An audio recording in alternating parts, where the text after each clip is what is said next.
Good morning.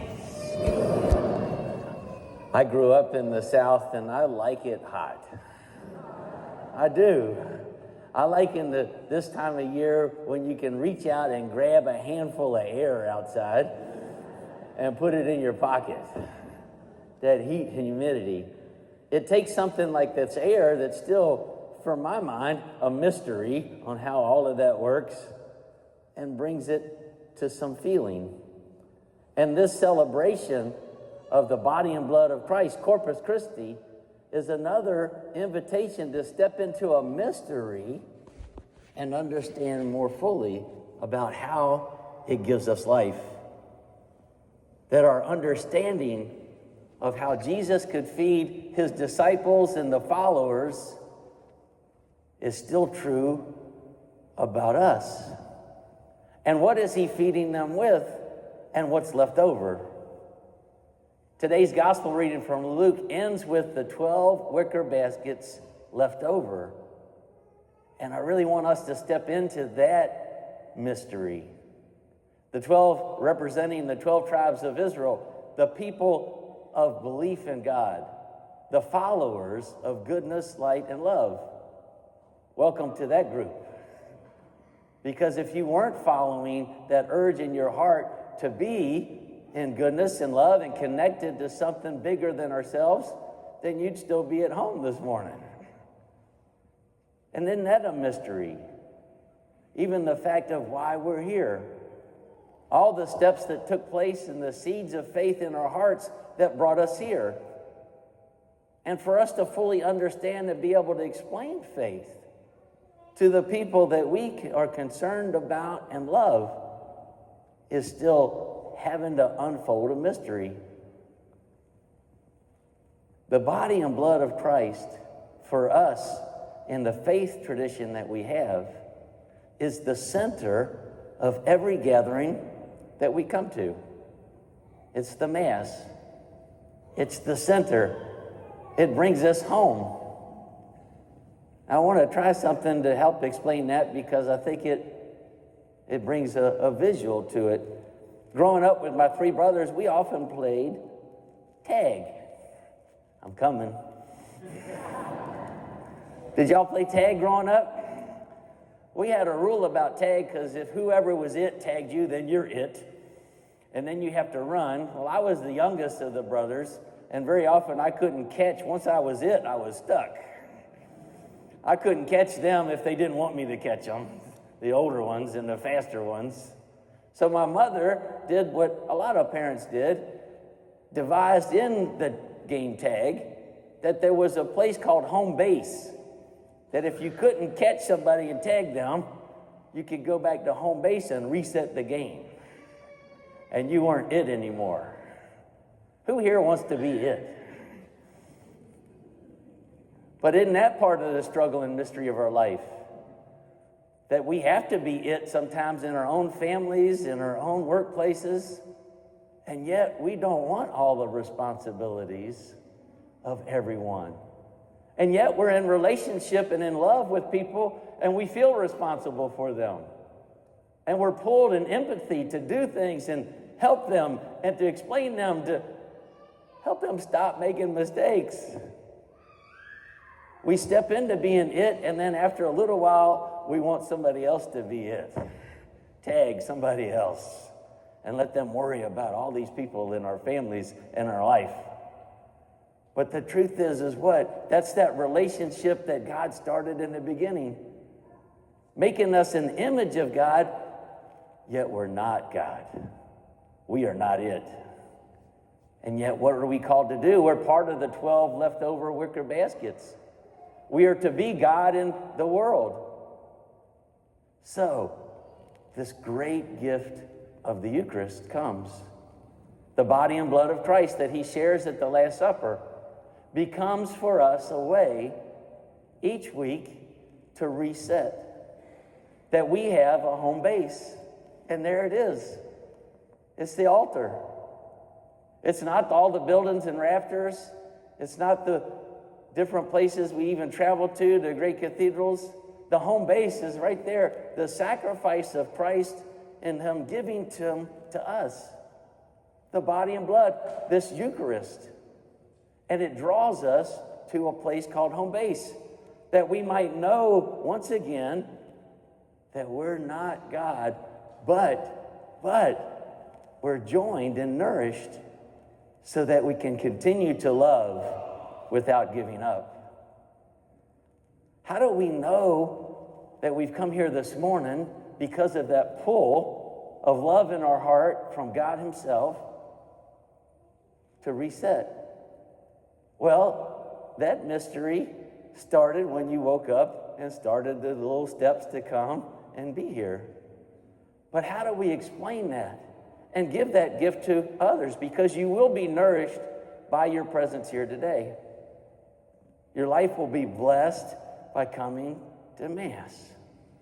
You will be strengthened to go out and to persevere in love and goodness. And it'll feel different each time, but it'll be there each time.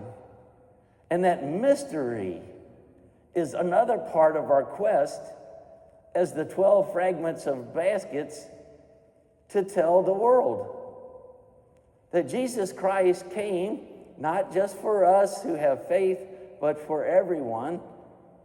And we know that's true because of the people in our lives that we are so concerned about, especially when they don't have a strong faith, because we know that any illness of the body or mind needs to be what? Also accompanied by a strong spirit. That our life is that complete mystery. And how do we explain that pull? To let people know that we come to church because it's good for us and nourishing for us. You know, one of those home base moments happened for me recently when Pope Francis died. Because when he was elected Pope back in 2013, I was driving from Southport at the coast to Newport News to take my mom to a doctor's appointment. She was in the failing years of her health, and she always liked me to take her to the doctor. She said so that I could hear what the doctor says. Now, for our younger people, that's code word for your parents don't want to hear what the doctor says, and they want you to accompany them. And I recommend you to go with them. So then you can enforce what the doctor says later. When I was on that trip that came over the radio, it was a Tuesday, that we have a new pope, and it was Pope Francis. And there was a pull in my heart to go to a home base. And being in North Carolina, this mission territory, I said, where is a church? I was on I-40 between Wilmington and I-95. I started Googling and MapQuesting, and there wasn't a church. I finally found one 17 minutes away on the computer. It said, in Newton Grove. Have anybody been to Newton Grove? Monsignor Lewis used to love, if I took him to Newton Grove, there's a traffic circle in the middle of the town. There's about 5 buildings in all of Newton Grove downtown. And we used to hit the traffic circle with Monsignor Lewis, and he said, let's go around twice and see the town again. Beautiful. I drove to the church in Newton Grove, Our Lady of Guadalupe, in the middle of the country, really. And there on the steps, as we celebrated in 2013, this announcement of a new pope, where 8 people gathered, and we prayed on the steps. And I thought, why are we all here? We could have prayed in the car. No, there's a mystery about the pull of a home base, of where we know Christ is going to sacrifice himself and love us. Another home base moment happened when I was working downtown in Raleigh. We were renovating the Brownstone Hotel, and that was the morning of 9/11. The whole building got quiet, and I was mad, because as a renovator of hotels, if it got quiet, that means all the construction workers weren't working. I said, what's going on? We were on the 7th floor, and everything had stopped. And I started fussing, and they said, look at the news. And there was that terrible tragedies. The Twin Towers were going down, the people were all, frightened, told all the workers to go home. We had some 30 people there working, go home because of their concern about their family and friends. But also we had this other part of that mystery in our heart of where is love? I left that parking lot and lo and behold went to Sacred Heart Church downtown Raleigh. It was full. It was full. It was spontaneously full on that morning of 9/11 when the news came. That church seats 320 people, and it was full. And it was full for some of the people that I worked with that weren't Catholic, and I didn't know had a faith, but there we were. It was still an hour and a half before Mass at the noontime, and we were there because of the home base. See that mystery in our heart of we are searching for love. When we got up this morning and started the process of being dressed and come here, it's because God in our heart is there and we need to be nourished in it. The body and blood, Corpus Christi, that gift that Christ gave his disciples is the same gift the church gives each time we come together for Mass.